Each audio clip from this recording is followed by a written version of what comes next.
In total, 13 defendants associated with Colonial Heights Rehabilitation and Nursing Center went before a judge on Wednesday afternoon.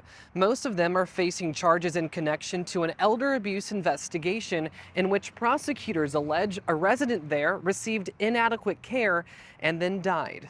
Cases were continued to a later date for 7 defendants, including 4 facility staff members who were charged with felony abuse and neglect.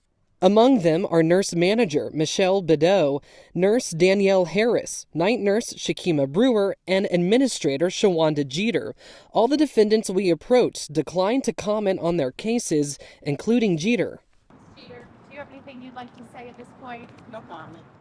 Commonwealth's attorney Greg Collins says the continuances are because prosecutors still need to collect documents from the facility's government regulator, the Virginia Department of Health, and they need more time to go through extensive documents. As we've gotten more documents and as the nurse practitioner and our detective have gone through the documents, they've uncovered more and more victims and more evidence. Then there were 5 staff members charged with falsifying patient records, who Collins alleges documented that they used a Hoyer lift for the victim when they did not. One employee's charge was dismissed because prosecutors determined she was not liable. But for 3 of those defendants, their charges were dropped for the time being, and that's because Collins says more aggressive charges for more serious crimes are forthcoming. The charges that we are looking to bring back are abuse and neglect, which are a different type of charge with more victims than just this one. So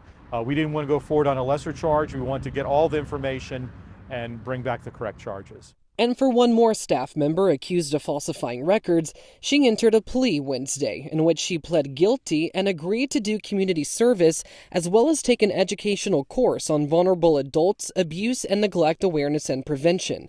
If she fulfills her part of the deal, the charge will ultimately be dismissed and she'll be allowed to practice nursing again. Finally, the last person to face a judge on Wednesday was a lawyer for the facility who was accused of obstructing or resisting the execution of a police search warrant at the nursing home.